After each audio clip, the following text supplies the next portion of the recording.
वृत्त संबंधी आसुवा एक प्रश्न को समाधान करवा। कौन रही प्रश्न देखा। ओ केन्द्र विशिष्ट दुईटी वृत्तर व्यासार्ध द्वयर दैर्घ्य यथाक्रमे 13 सेंटीमीटर और 8 सेंटीमीटर। बड़ वृत्तर ज्या बीई सान वृत्त को डी बिंदु में स्पर्श करे तेबे एडी दैर्घ्य केते। आमे बाहर करवा कौन एडी लंब केते। एथिरे दुईटी वृत्त रही। गोटे वृत्त जार व्यासार्ध हूँ 13 सेंटीमीटर आउ गोटे व्यासार्ध रोचे 8 सेंटीमीटर। तेज बर्तमान आम कौन करवा आम यहीटा को जो जोड़ीदबा ये 90 डिग्री हो समकोणी त्रिभुज। यार लंब केते हो ओडी लंब जेहेतु ये हूँ व्यासार्ध ये होगा 8 सेंटीमीटर। ओबी लंब केते ओ ए लंब जहाँ ओबी लंब से बड़ वृत्तर हूँ व्यासार्ध ये होगा 13 सेंटीमीटर। समकोणी त्रिभुजर नियम अनुसार पिथागोरास थ्योरम अनुसार यार वर्ग रु यार वर्ग फेड़ीदेले आम पाइजा बीडी लंब बुझेगा ना ना। ताले 13 वर्ग है 169 फेड़ीदबा के 8 64 पाइबा के 105 रूट ओभर ताने ये होगला 105 रूट ओभर। जदि ये 105 रूट ओभर होगला बर्तमान बीडी जहाँ डी से तेज ये होगला 105 रूट ओभर। आम बाहर करार अच्छी कहार लंब एडी लंब बाहर करार अच्छी बुझेगा ना ना।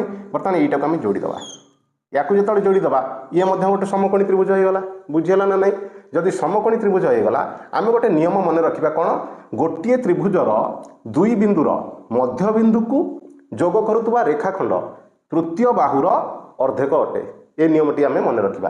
तेज जदि ये होगा 8 ताले ये केते हो तार 2 गुण हो ये होगा 16 बुझेगा ना ना।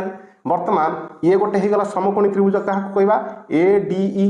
तेणु बर्तमान आम बाहर करवा कौन एडी जोटा कि हूँ तार हाइपोटेन्यूज बा आम कर्ण बोली कहीपर। तेज बर्तमान कौन करवा 16 वर्ग मिशाण रूट ओभर 105 यार वर्ग ये गला 256 ये होगा 105 केते होगा 361 तार रूट ओभर केते हो 19 ताने एडी लंब होगा 19 सेंटीमीटर।